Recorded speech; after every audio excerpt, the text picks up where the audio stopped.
Estamos de volta no Centro Familiar de Adoração para a mensagem de hoje com o evangelista Jimmy Swaggart. Gênesis capítulo 22, versículo 6. E tomou Abraão a lenha do holocausto e pô-la sobre Isaque seu filho. E ele tomou o fogo e o cutelo na sua mão. E foram ambos juntos. Então falou Isaque a Abraão seu pai e disse: meu pai. E ele disse: eis-me aqui, meu filho. E ele disse: eis aqui o fogo e a lenha, mas aonde está o cordeiro para o holocausto? E quero parar bem aqui e usar como tópico: onde está o cordeiro? Onde está o cordeiro? Abaixe sua cabeça, por favor. Pai Celestial, enquanto estamos aqui no poderoso nome de Jesus, eu peço que o Senhor nos ajude para darmos a esse povo aquilo que o Senhor nos deu. E peço que o Senhor venha nos ungir para pregar enquanto unge as pessoas para ouvir.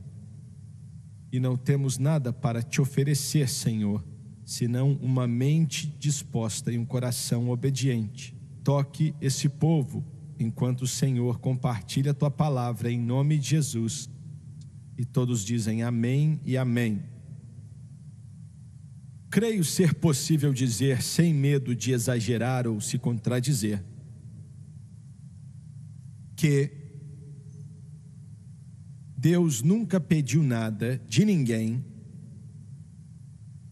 como pediu naquele dia, há mais de 4.000 anos atrás, para Abraão.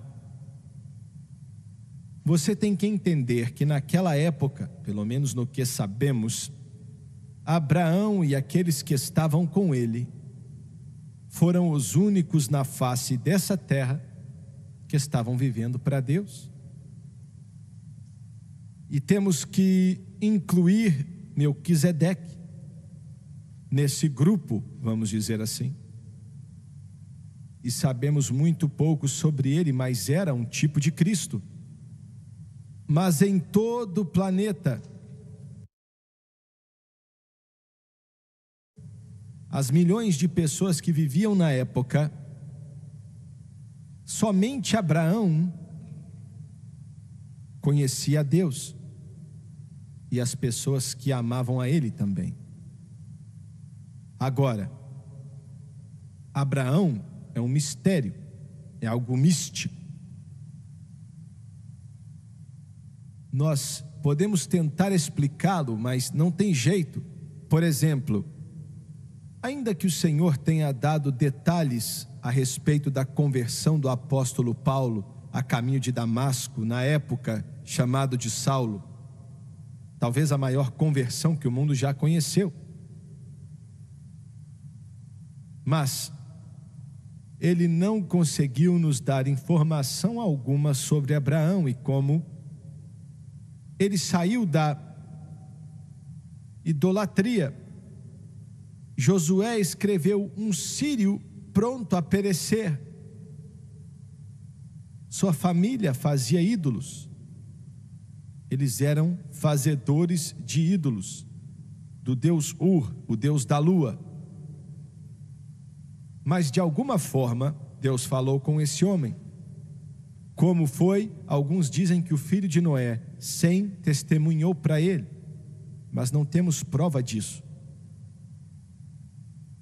Mas seja como tenha sido, que a palavra veio até o grande patriarca, foi tão poderoso, que ele tirou sua família de uma das cidades mais avançadas do mundo naquela época e os levou para uma terra chamada Canaã e viveu em uma tenda o resto de sua vida. Eu quero repetir: vindo de um lugar luxuoso, vindo de um lugar moderno de acordo com o modernismo daquela época, vindo de uma casa confortável, indo morar em uma tenda o resto de sua vida, buscando uma cidade que o construtor e arquiteto é Deus. A luta tinha sido intensa. E nessa luta, Abraão às vezes falhou. A luta era a seguinte: era a coisa mais importante na face da terra, que para que o homem fosse redimido, salvo e fosse tirado desse buraco do pecado e da vergonha, a raça perdida dos filhos de Adão, para que eles fossem salvos, Deus teria que se tornar homem. Falando da encarnação. E para que isso acontecesse, ele tinha que ter um povo pelo qual esse Redentor pudesse vir. E ele teria que levantar esse povo, porque não existia outro na face da terra.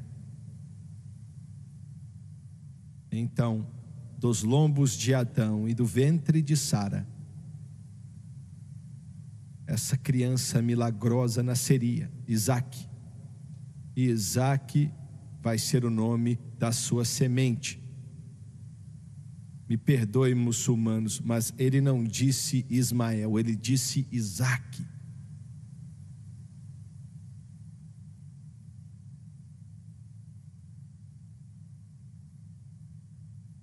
A Bíblia diz que Abraão estava como morto.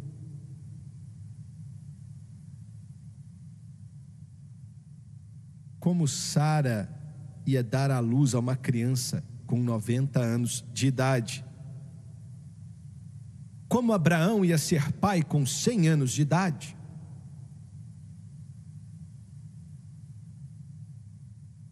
Mas Deus planejou assim porque toda a esperança da carne tinha que morrer. Eu vou repetir, toda a esperança da carne tinha que morrer antes que Deus pudesse trazer a promessa. O que você quer dizer com a esperança da carne? O que o homem pode fazer? Faziam tudo o que podiam fazer, até o ponto de Sara chamar Abraão e dizer: vá e passe um tempo de intimidade com a serva Agar. Naquela época era comum, quando uma senhora não podia ter filho, então a escrava passava a carregar o bebê para ela. Mas o filho era considerado ser da verdadeira esposa do marido. E o resultado daquilo foi Ismael. E trouxe tristeza e dor.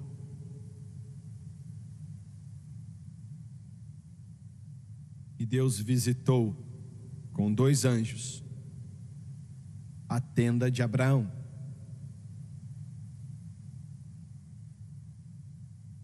E disse: eu vim supervisionar algumas coisas.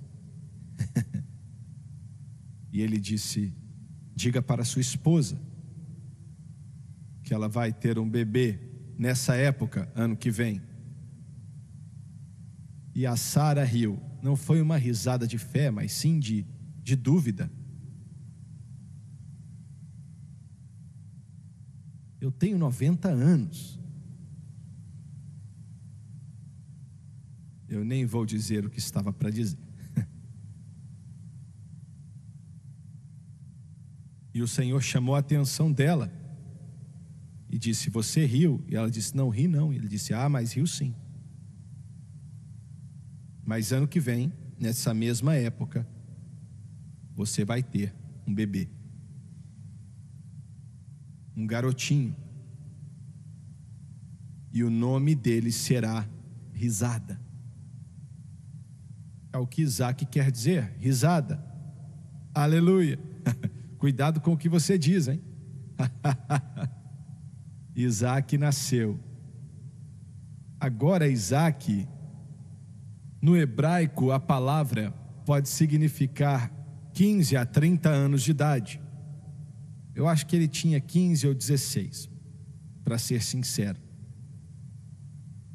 Nessa época, E Deus falou com Abraão uma palavra tão chocante e absolutamente terrível. Não nos diz exatamente como, se não dizer que ele falou com ele do céu. O primeiro versículo não diz isso, mas diz que Deus tentou Abraão. Mas a tradução correta seria: Deus testou a Abraão ou provou a Abraão, pois é o que a palavra no hebraico quer dizer no primeiro versículo. Deus testou Abraão. E ele disse para ele: pegue o seu único filho, Isaque, e vá até a terra de Moriá, que ficava a uns 75 quilômetros dali, e ofereça a ele como um holocausto. Imagina só, hein? Abraão sabia que Deus abominava sacrifícios humanos. Mas agora Deus estava dizendo para Abraão: pega esse filho que você tanto ama e vá oferecê-lo como um holocausto.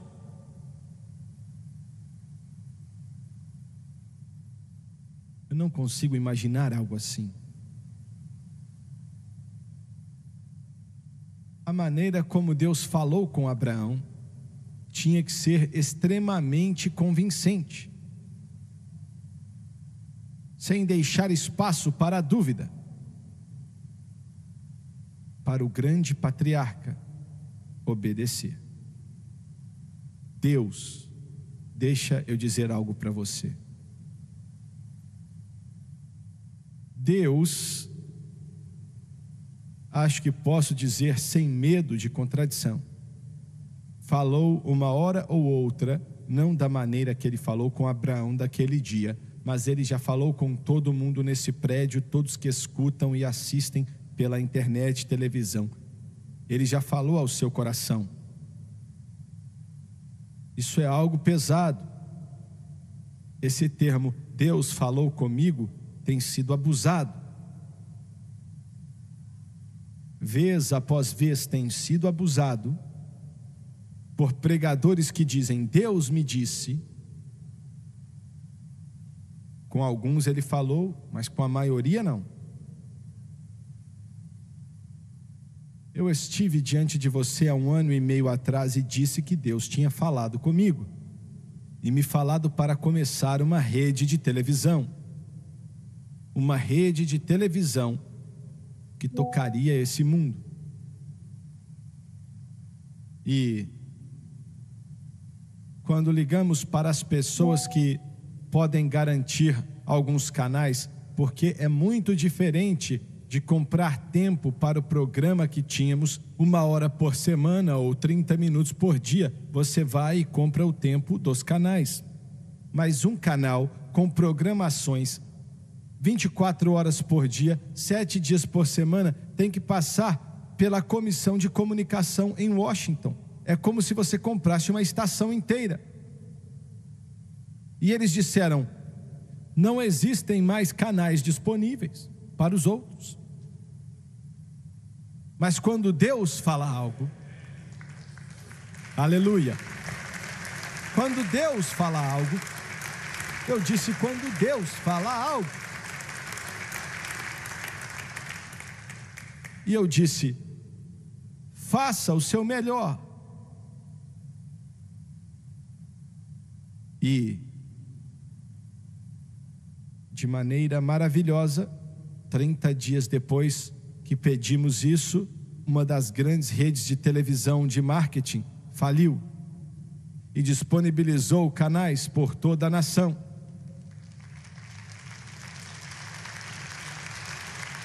Aleluia. Você está dizendo que Deus os faliu? Não estou dizendo isso. Eles simplesmente faliram. O Senhor não estava com eles. Porque aquilo que o Senhor faz, não fale. Você está me ouvindo? Vocês estão me ouvindo, santos de Deus? Eu sei, sim, eu sei. Eu sei como o diabo pode falar com você e te dizer várias coisas, dizendo que você não vai conseguir. Ele diz que você está com essa dor e você está com câncer. Ele diz que ano que vem você vai estar morrendo. Ele diz que você vai perder seu emprego e diz que todo mundo te odeia e diz que vai acabar com você e vai te enterrar. Mas você já notou? Você ainda está aqui. Louvado é o nome do Senhor. Glória a Deus. Ele não fez isso ainda porque não pode fazer. Porque aquele que está em mim é maior do que aquele que está no mundo. Satanás já pregou o funeral de milhões e milhares de santos e eles continuam vivos. Glória a Deus.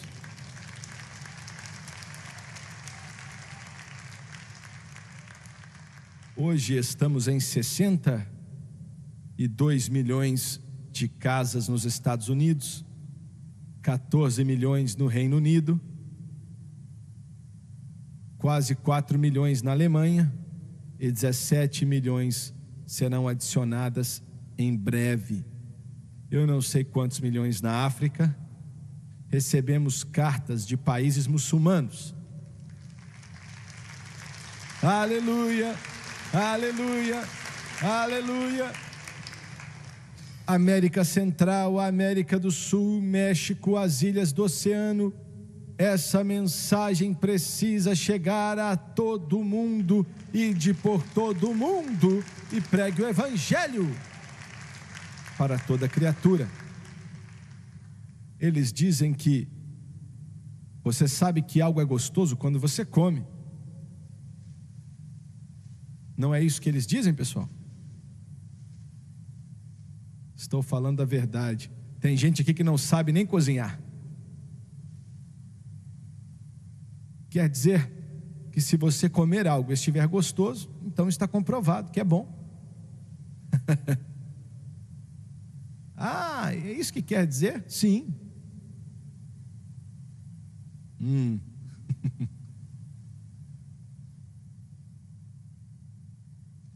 Um ano e meio depois, estamos em quase 100 milhões de lares. Isso diz que Deus falou conosco. Aleluia. Glória a Deus.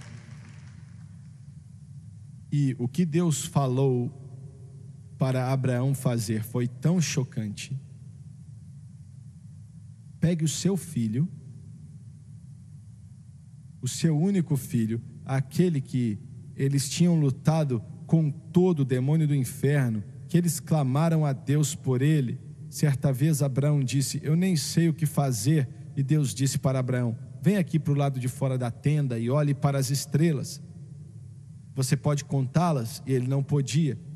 E então Deus disse: a sua progenitura, ela será como as estrelas do céu. E ele nem tinha filhos na época. E tudo isso tinha a ver com a vinda do Messias. E Deus falou para ele oferecer o seu único filho. Não sabemos se ele contou para Sara. Sempre me perguntei sobre isso, porque o Senhor tinha falado para Abraão que Sara tinha um papel importante. Claro que tinha, tão importante quanto ele, quanto Abraão. Ele não contou a Abraão por muito tempo que esse filho viria através de Sara, mas chegou um dia que ele contou: Sara é quem vai dar à luz a esse filho. Toda a esperança da carne tinha que morrer, os esforços do homem tinham que morrer. Então Deus apareceu e operou. E Sara foi uma parte essencial de Abraão. Eu agradeço a Deus, porque o Senhor me deu uma esposa que, vou ser sincero, queria ter a fé dela, queria ter. E eu nunca a vi sem fé, nunca. Agora, ela faz uma coisa que me chateia.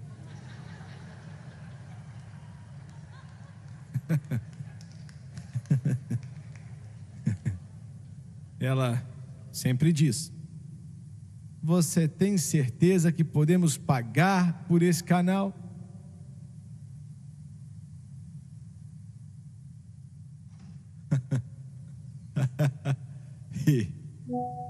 E claro, minha resposta é: Deus me falou.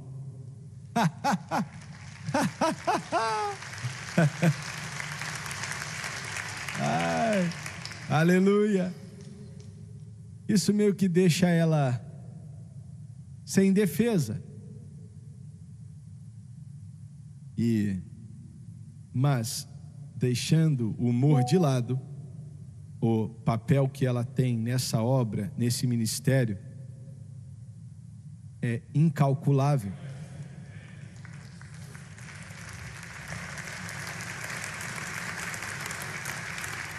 Uma mulher tem uma intuição maior do que um homem. Uma mulher pode ler as pessoas mais do que um homem pode. Olha, alguém me fala sim, e eu digo que maravilha, e a Francis diz: ele está mentindo.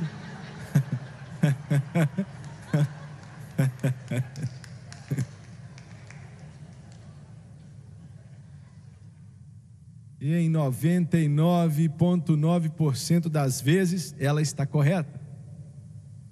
Mas a Sara teve um papel importante, mas não havia uma palavra na palavra que, quando Abraão estava preparando aqueles burrinhos que foram com ele, 2 jovens estavam com ele, e Isaac também estava, mas não sei o que ela perguntou, se é que ela perguntou alguma coisa.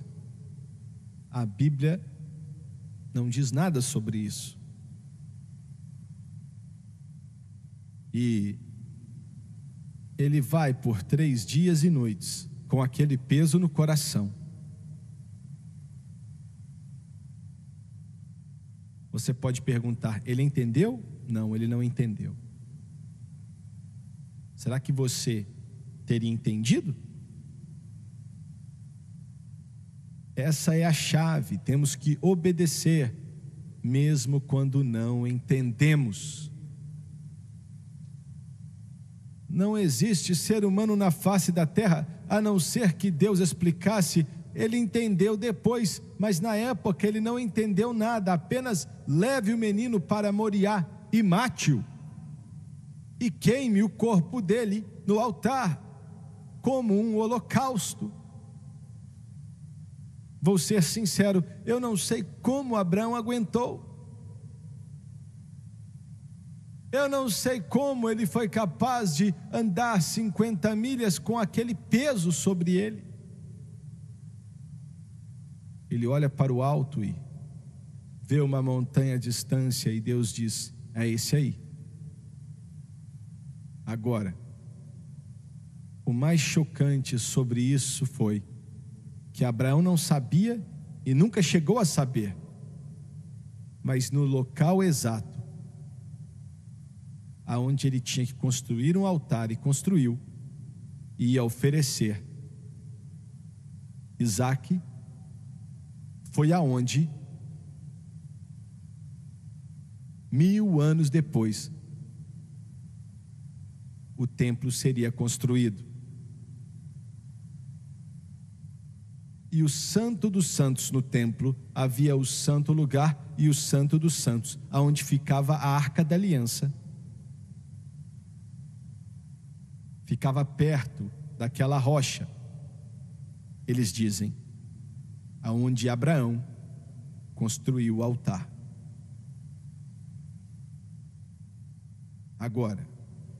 Eles pararam. E ele deu a madeira que trouxe consigo para Isaque. Ele pega o fogo que eles já tinham acendido e um recipiente em suas mãos, e diz para os servos que estavam ali: fiquem aqui, eu e o rapaz vamos subir para adorar, e nós iremos voltar. Entendeu a terminologia? Duas coisas aqui. Primeiramente, adoração vai matar o seu filho, adoração vai dar uma facada no peito dele, adoração vai queimar o seu corpo até virar cinzas em um altar. Isso é adoração. Escuta aqui, porque ele disse: eu e o rapaz vamos subir para adorar. Porque tudo que o Filho de Deus faz, tudo deve ser adoração. Adoração é o que somos, louvor é o que fazemos. Toda adoração, parte dela não é louvor. Não importa se é cortando a grama, deve ser um testemunho para o Senhor Jesus Cristo. Olha, se você está trabalhando no McDonald's e é isso que você consegue, seja o melhor fazedor de hambúrguer que o McDonald's já viu e faça isso para o Senhor. Tem alguém me entendendo aqui? Toda parte de você, tudo que você faz, o que você é, tem que ser adoração. Adoração é o que somos, louvor é o que fazemos. Quando nosso escritório era do outro lado da cidade, contratamos um jovem,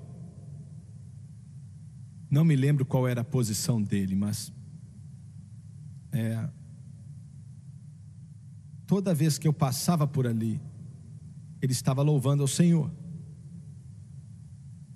E ele não estava trabalhando como deveria, porque toda vez que a gente tinha que mandar uma carta, ele orava por ela. E depois de um tempo, a carta pode até ficar mais cara, não é? E toda vez que eu passava ali, ele estava: Jesus, abençoe esse CD que estamos mandando, e glória a Deus. Você pode dizer: isso é maravilhoso, a não ser que você esteja pagando o salário dele.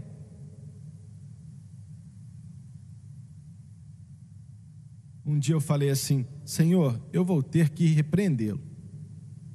E eu disse: ele não pode fazer isso.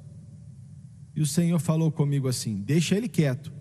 Ele saiu de uma igreja onde ninguém podia dizer nada. Ele está tentando recuperar o tempo que ele ficou sem me louvar. Glória a Deus, aleluia, aleluia. Glória a Deus e ao Cordeiro para sempre.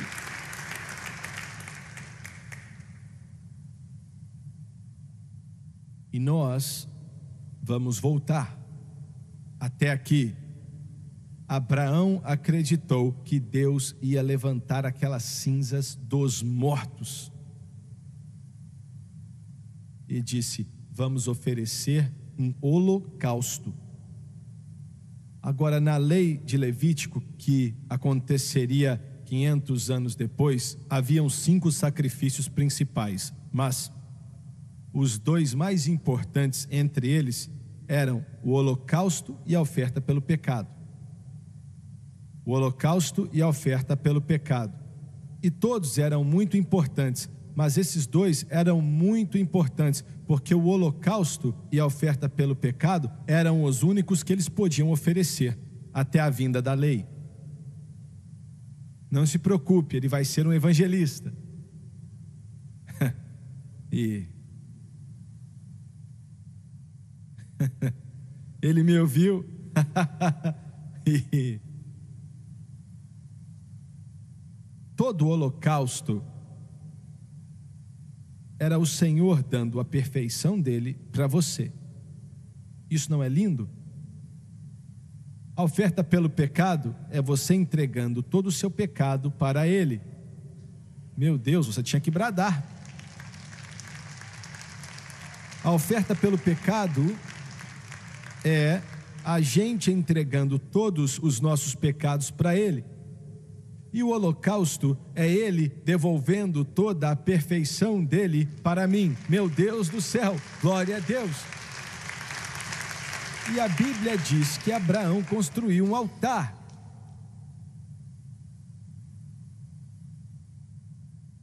E ele colocou a madeira no altar, que é um tipo da cruz. E ele amarrou as mãos de Isaque e os seus pés.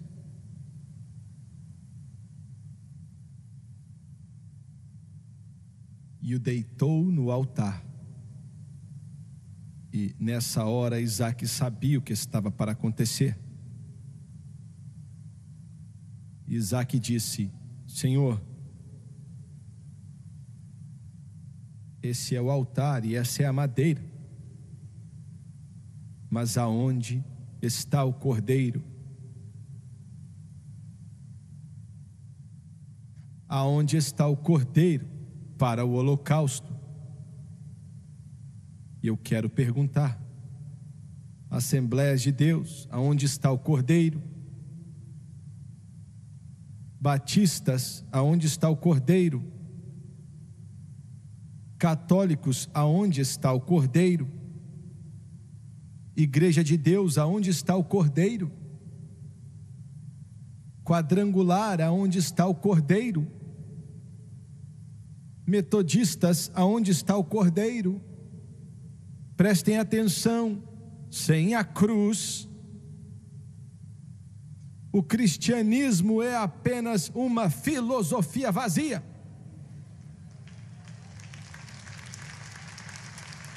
Aonde está o cordeiro? As igrejas abraçaram a psicologia humanista, mas a pergunta é: aonde está o cordeiro? Somente através do cordeiro, João Batista clamou: eis o Cordeiro de Deus, que tira o pecado do mundo. Somente pela cruz, o bêbado pode ser liberto. Aonde está o cordeiro?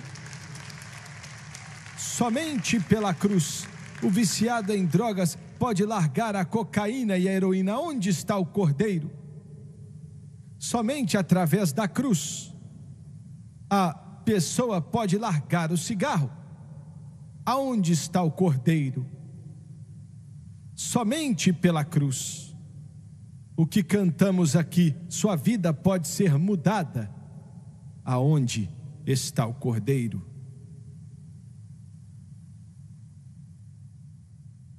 Onde está o cordeiro?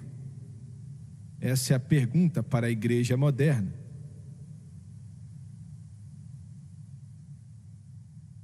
Alguns aqui já tentaram os centros de reabilitação. Vocês tentaram ir para lá, não valeu de nada e não vai valer. Mas eu te apresento alguém que pode mudar sua vida.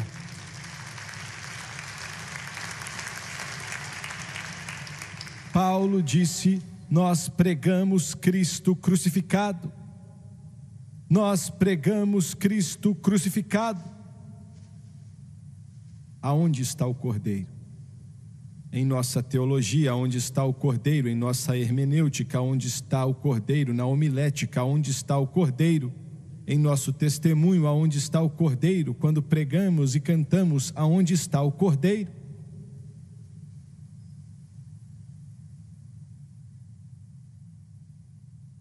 Abraão disse: filho, e eu amo isso, Deus vai prover. Aleluia. Louvado é o nome do Senhor Jesus. Deus vai providenciar, Ele vai prover o Redentor que vai mudar esse mundo e o Salvador que vai tirar os homens dos cativeiros, das trevas e do pecado. Ele vai trazer a resposta que precisamos, a solução, e essa solução é Jesus Cristo e Ele crucificado.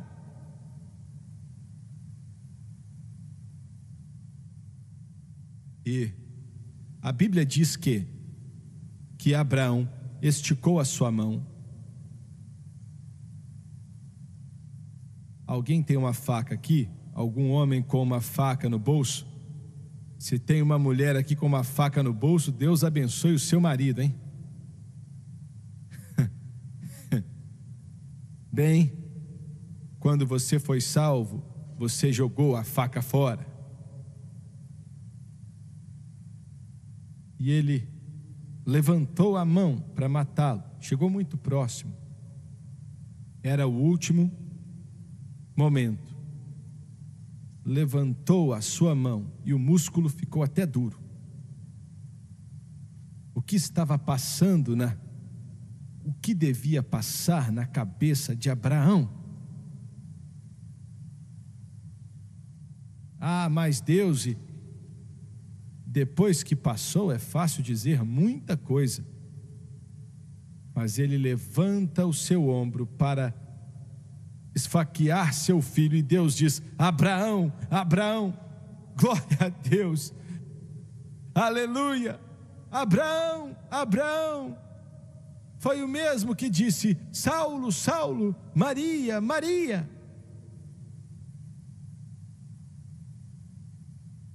E você foi longe bastante. E olha para lá, tem um carneiro preso no arbusto. Vá buscá-lo e oferecê-lo. Você pode dizer o que você quiser. Eu acho que tem gente aqui que você é muito cego espiritualmente falando. Se você visse o mar vermelho se abrir, você ia dizer: legal. Mas eu garanto para você que Isaac e Abraão tiveram um tempo de louvor a Deus, bradando, glorificando a Deus e ao Cordeiro para sempre, aleluia. Eu creio que Abraão começou a pular naquele monte dizendo: glória a Deus, e começou a dizer: Jeová Jiré, Jeová Jiré, Jeová Jiré. Louvado é o nome do Senhor Jesus.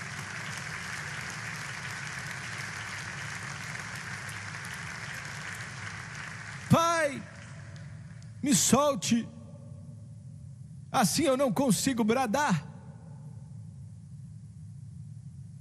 Como você sabe que fizeram isso? O que você teria feito? O que você teria feito?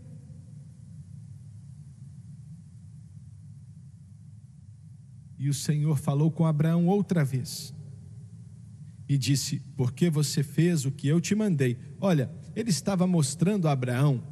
Eu preciso de uns 10 sermãos aqui para pregar isso, mas ele estava mostrando a Abraão como o homem seria redimido. Seria pela morte, a morte do único Filho de Deus. Mas ele não disse para Abraão a maneira como a morte aconteceria. Isso veio para Moisés. Acho que é no capítulo 15 ou no 21, não lembro qual de Números, como a morte aconteceria. Mas ele disse para Abraão que tem que ser através da morte, mas a morte de um sacrifício perfeito, que seria o seu único filho. E então ele falou outra vez e disse: Abraão, porque você fez o que eu te mandei.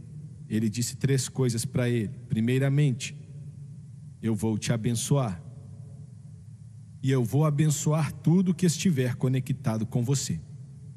E eu quero dizer algo para vocês. Eu tomo essa bênção para mim. Você pode perguntar: e a gente? Você também?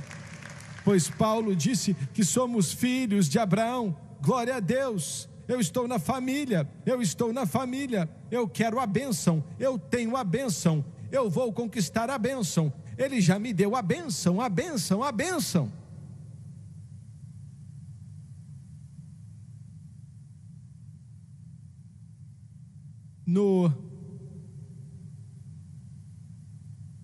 Foi domingo passado? Sim, domingo passado. O Senhor me disse para orar, você se lembra, para que o povo tivesse um espírito generoso. E então que o povo tivesse um espírito de alguém que recebe também. Glória a Deus. Quando você pede a Deus por uma bênção, você não está pedindo para alguém que está necessitado. Você está pedindo para alguém que é dono de todos os bois, de todas as vacas em 1000 montes. Você está pedindo um Deus que pode fazer todas as coisas, e Ele disse, eu vou te abençoar. E em segundo lugar Ele disse, a sua semente. E essa semente era Jesus Cristo. Mas somos componentes dessa semente. A sua semente vai possuir o portão dos seus inimigos. Você pode perguntar, o que isso quer dizer? É uma terminologia do Antigo Testamento que diz, o seu inimigo vai construir muros e dizer que você não pode entrar aqui, essa fortaleza é nossa, mas Jesus Cristo arrebentou aquela porta, glória a Deus. Sobre essa rocha construirei a minha igreja, e as portas do inferno não vão prevalecer contra ela, glória a Deus. Sua semente vai possuir o portão dos seus inimigos. Aleluia, glória a Deus. Isso quer dizer vitória, não quer dizer derrota, quer dizer vitória. Vamos ver, como é que eu digo isso? Temos muitos cristãos que mal conseguem viver. Olha, eu não sei o que vou fazer. Eu posso te dizer o que fazer. Ou vem para esse altar ou fica em casa. Não vem atrapalhar a gente com a sua falta de fé, não. Aleluia, aleluia, aleluia. Olha, você tem que acreditar em Deus, que vai te dar a vitória. Glória ao Senhor, glória ao Senhor. Olha, é a última coisa que eu vou falar antes de terminar. Em você, na sua semente, todas as nações do mundo serão abençoadas. E olha, ele começou dizendo para Abraão, falando que famílias seriam abençoadas. Agora ele diz, nações serão abençoadas. Espera aí que uma bênção está chegando no seu país. Glória a Deus. Eu disse que uma bênção está chegando, uma bênção está chegando. Olha, a sua nação vai abençoar as nações, e creio que é para toda nação na face dessa terra. Glória a Deus. Eu vou te abençoar. Sua semente vai possuir o portão dos seus inimigos, e em terceiro lugar, a sua semente vai abençoar todas as nações. Glória a Deus, glória a Deus. Eu estou sentindo que tudo vai ficar bem.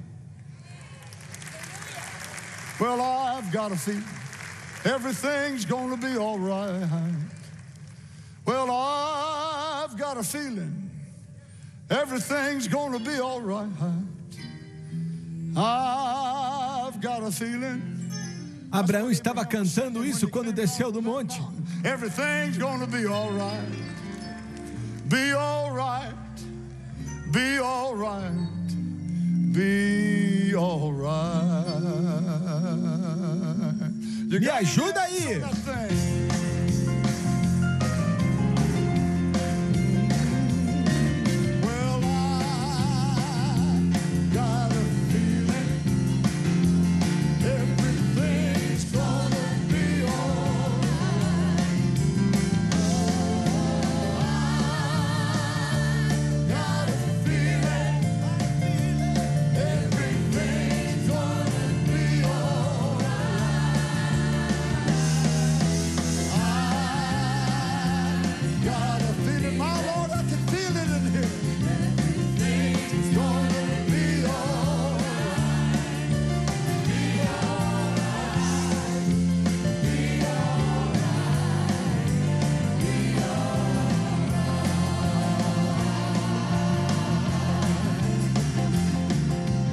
Deus enviou Moisés para liderar o seu povo. Mas o coração de Faraó se endureceu. Ele pensou que ia persegui-los. Então ele foi atrás deles, até aquele mar, ou até as margens do Mar Vermelho. E ele pensou que não ia mais se preocupar com Moisés. Mas Moisés levantou a vara de Deus sobre o Mar Vermelho. E o Senhor respondeu a Moisés com apenas uma brisa. E posso ver Moisés agora com um sorriso no rosto, dizendo para as pessoas, de forma muito graciosa: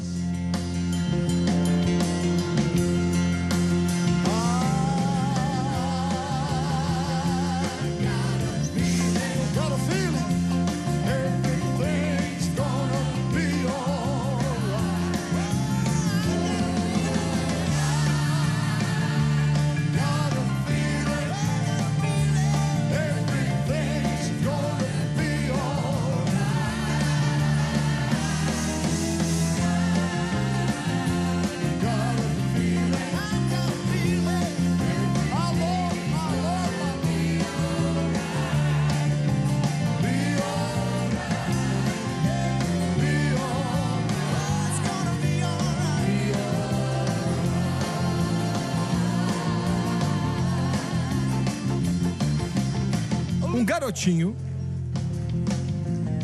chamado Davi saiu para lutar com o gigante. Todos deram risada daquela situação. Um pastorzinho sozinho com uma funda, ao lado do poderoso Golias. Ele parecia ser algo tão pequeno. Mas Davi disse: você vem contra mim com a lança e a espada, mas eu venho contra você em nome do Senhor. Ele colocou uma pedra naquela funda e começou a girar. E quando saiu da mão dele, Davi começou a cantar: